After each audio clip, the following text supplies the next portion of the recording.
This is the Farm Monitor. For over 50 years, your source for agribusiness news and features from around the Southeast and across the country, focusing on one of the nation's top industries, agriculture.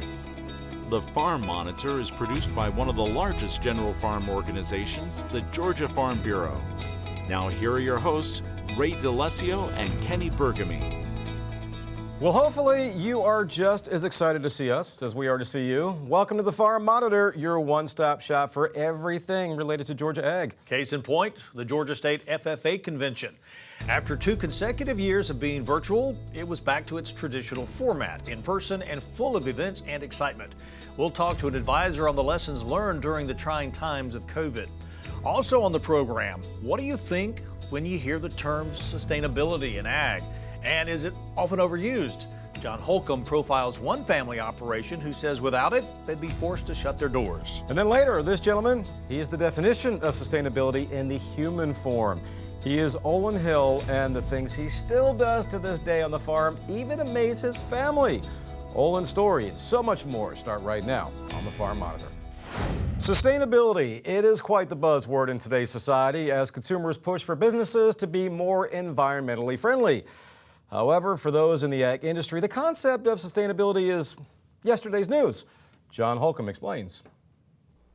For farmers like Scott and Jennifer Glover, who own and operate Glo-Crest Dairy in Hall County, sustainability isn't just a word they use to pacify their consumers.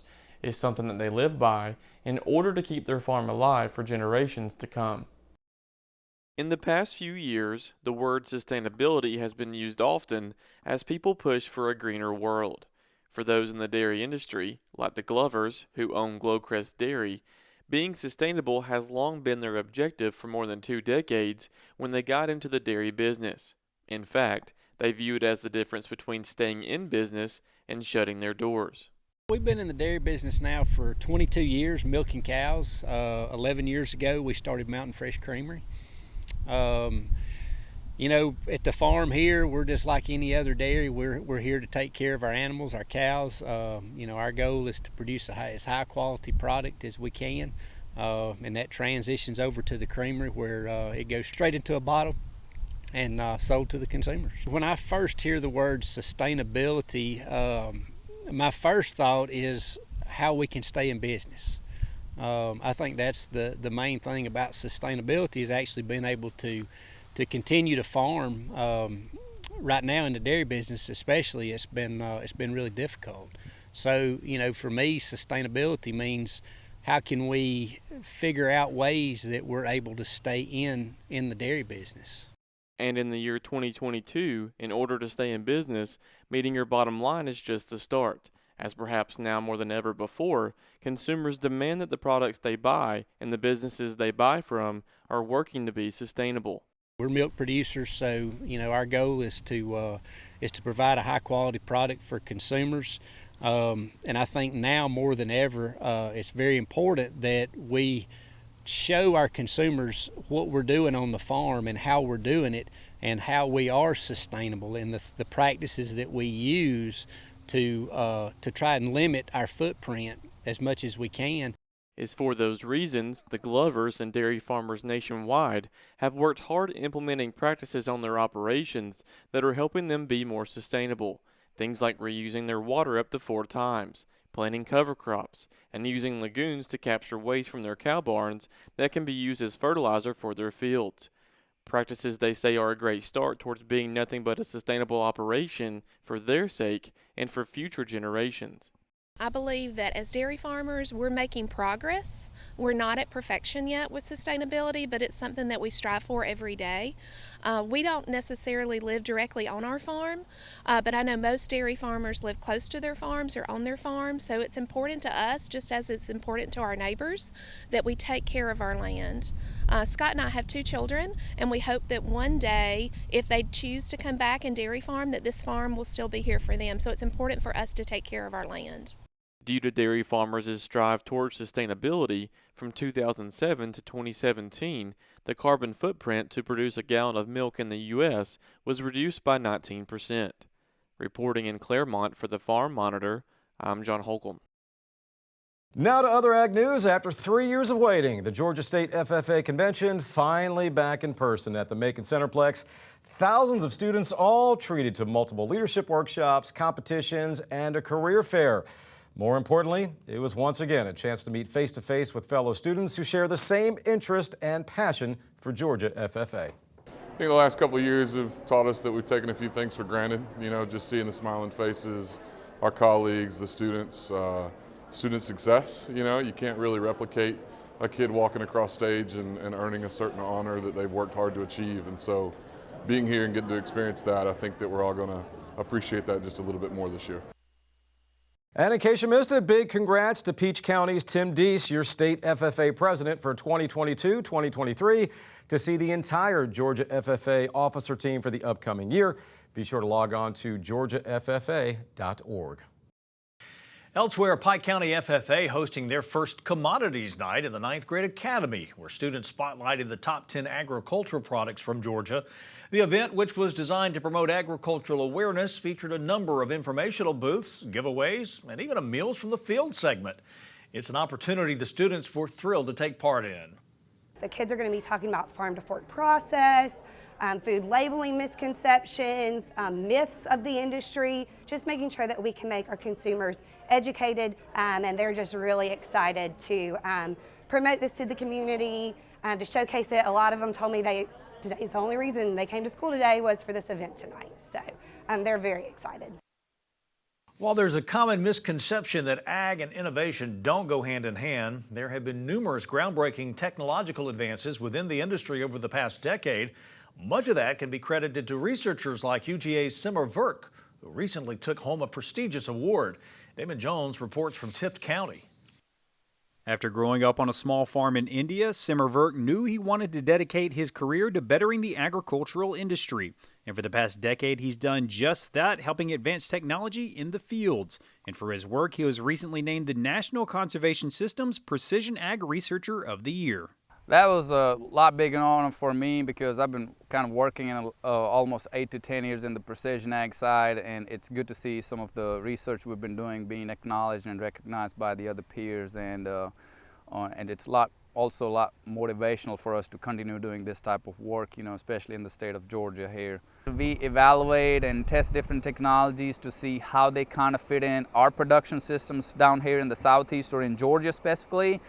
And then also how this will benefit a grower, how this benefit a certain crop, peanut, cotton, you know, specific to, again, our region here. It's a sector that has seen significant growth during his time as more and more farmers have become reliant on these advances. 10 years ago, we were still talking about GPS and auto steer systems, you know, trying to kind of demonstrate the benefits and all that.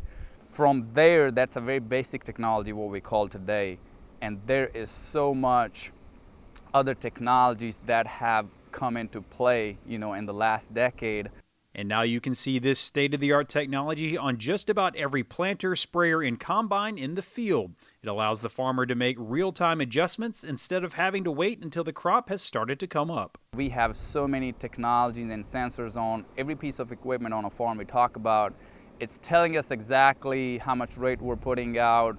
We need to change anything as we're going in the field and all that, and we're not relying on the crop to come up and make decisions then. The technology is giving us the data and the ability to stop in the field and make decisions, you know, in real time. These advancements are now more important than ever to the producer's bottom line, especially with their input costs reaching record levels. We got technologies like variable rate technology where you can build a map for application and put it in the spreader and go out. And most of the cases, it's a big savings on the over application side, so it kind of prevents and limits over applying nutrients, and especially this year where the fertilizer prices are more than double, you know. I've been saying that the variable rate technology on the farm should be the first one that will pay for itself. While the rate of progress has been astonishing over the past decade, Verk believes it's just the beginning. The precision in the precision ag, what it was 10 years, was not the same today. We're super precise, right, compared to that. And we'll even see more and more precision happening, you know, down the road. If we were doing something on a meter scale level 10 years ago, today we're doing probably at a centimeter level, right? And then in the future, with all the sensors, technology, data we're collecting or is becoming available, we're going to a sub-centimeter or everything even right. Reporting from Tift County, I'm Damon Jones for the Farm Monitor. When we come back, take a wild guess at how old this gentleman is. Would you believe he is 94 and still works the farm on a regular basis? Olen Hill of Douglas County, when the Farm Monitor continues.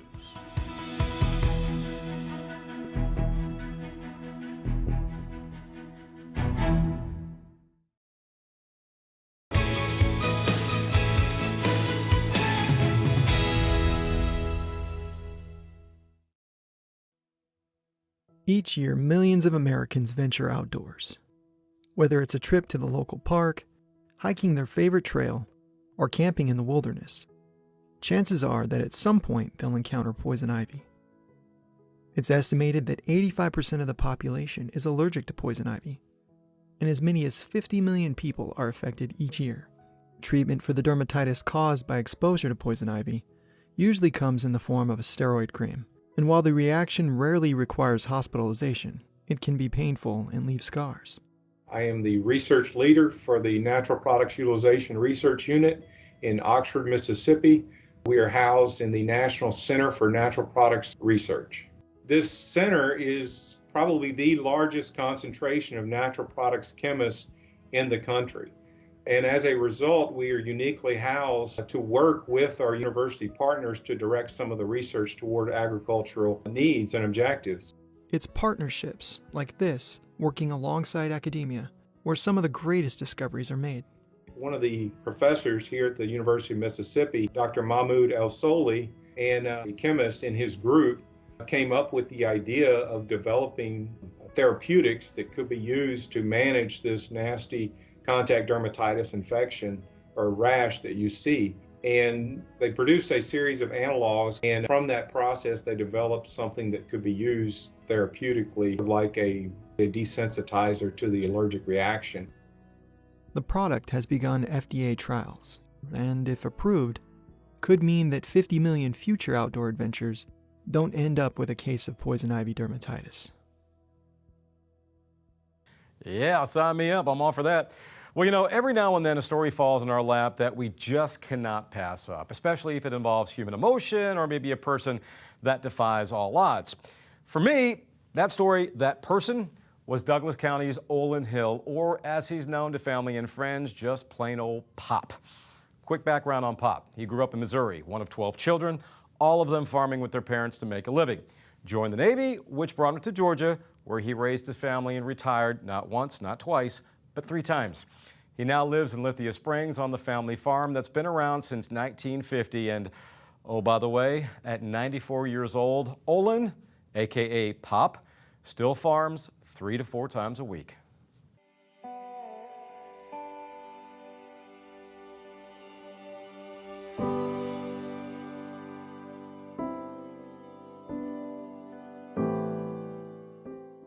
Bring up the subject of family and farming with Olen Hill, and more often than not, you'll get a smile as big as the moon.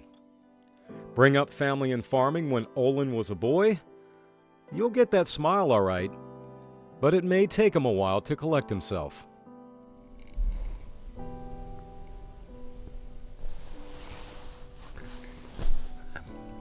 That might be kind of hard. When I was a child coming up, we had to do everything with horses and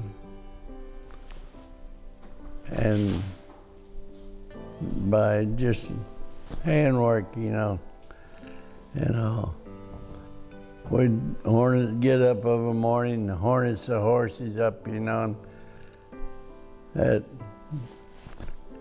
daylight. And then we'd go on out and get cows and milk them, and then we'd go to the field. So Beth, tell me, growing up, having Pop as your dad. Oh, he was wonderful. He was the best. We had the best parents ever. Mother stayed home with us, and my dad was the one that was out working, providing for the family. I grew up with him having a garden, so that instilled in me.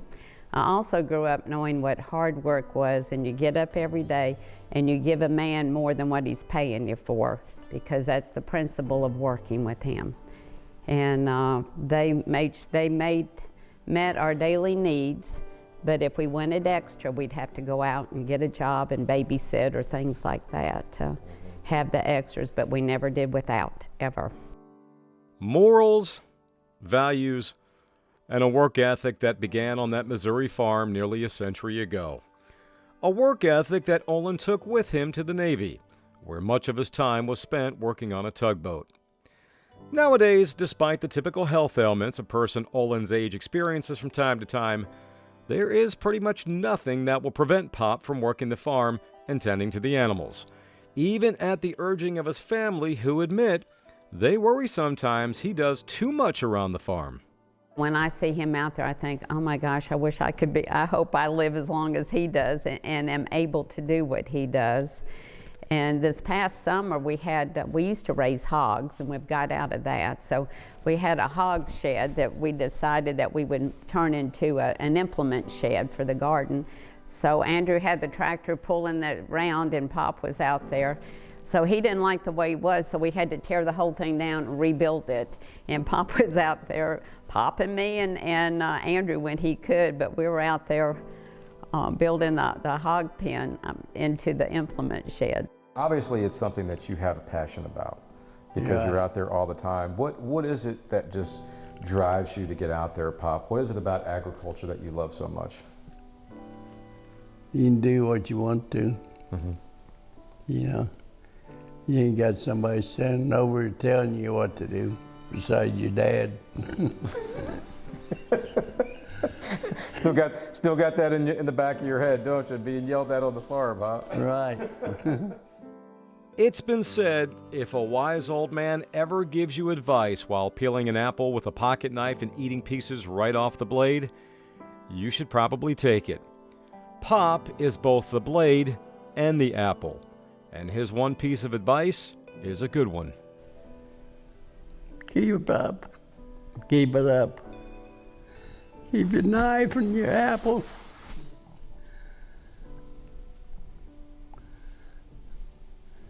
And if you use the knife right, it ain't gonna hurt you. I think one of the most important lessons he can give, number one, don't complain about your circumstances. Get up every day, pull yourself up, and get out there and deal with it. Life is not always fair, it's not always easy, but he always had the attitude that you get up, you do what you need to do for that day, and you go to bed and you get up the next day and you do it again. In Douglas County, I'm Ray DeLessio.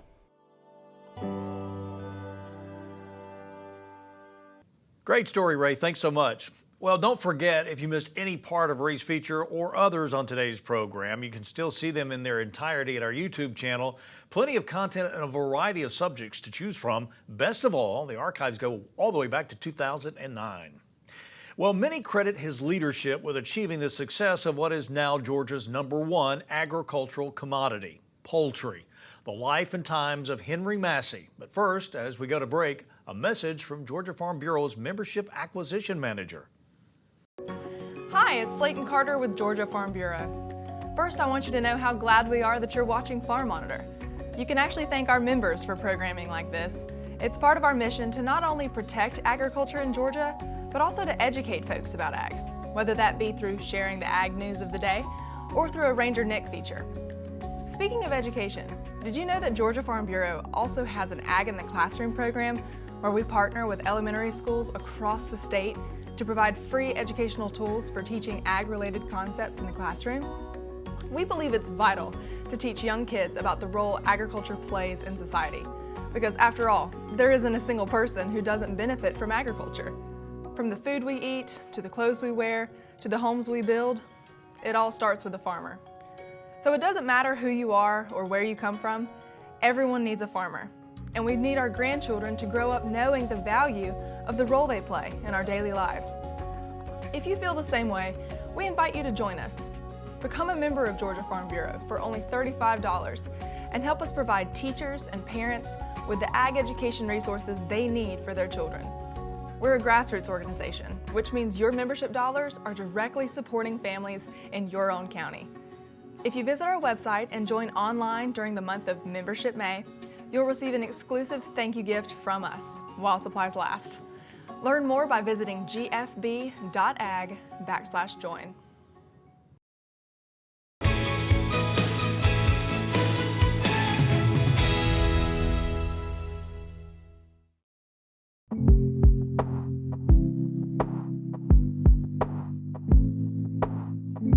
Well, I see my father's legacy alive through the poultry industry. Really believed it was the #1, industry in the world, and he wanted to make sure that it was and continued to be so. I know Louis Boyd said that he was told that Henry Massey was Mr. Poultry Science of the South. He was so well respected in the poultry industry that it gave me instant credibility when I took the job. So Henry's career happened at a very critical time in the poultry industry, from the 1950s through the 1970s. And really, his growth in the poultry industry and prominence of recruiting that next generation of students, creating those ties with the poultry industry, were key to the growth of that industry, but also linking our department to that of the poultry world, which has essentially set that foundation in place. Henry's impact on the state of Georgia was considerable, starting with the poultry industry. He was with Extension Poultry Science in Tifton and then in Athens. Well, my dad's favorite part of any of his jobs, whether it was the poultry specialist or when he became a district agent, was just people, was interacting with people. He was the head of the Extension Poultry Science Department and later was the district agent for North Georgia. He really worked hard and studied and tried to find better ways to make the industry more profitable. He organized, developed a low-cost feed formulation to help feed manufacturers, poultry companies, make the best use of their feed ingredients and reduce their costs. Well, no matter where my dad was, he always wanted to promote the chicken industry. He wanted more and more people to enjoy different ways that they could cook chicken. He was the founder of the barbecue, the Chicken Q project, taught people how to cook chicken and how to barbecue chicken.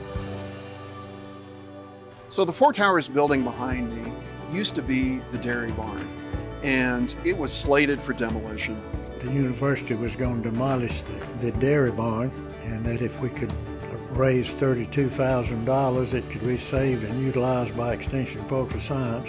Henry put together a committee, reached out to a number of his friends in the poultry industry to essentially create a fundraiser for creation of new offices for the poultry extension group here at what is now Four Towers. He could be an outstanding leader, but he could also be the quiet, unassuming, behind-the-scenes person who would help other people get it done. His influence is far beyond poultry. He was appointed by governors to positions such as the Georgia Committee on Agriculture and the Advisory Committee for Vocational Agriculture.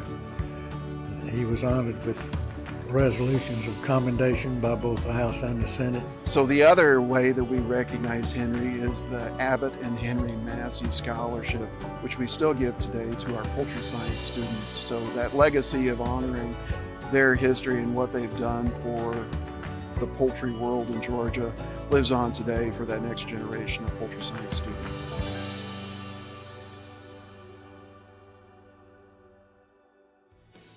Well deserved. Congratulations to the Massey family, and congratulations to you as well. You made it through another Farm Monitor.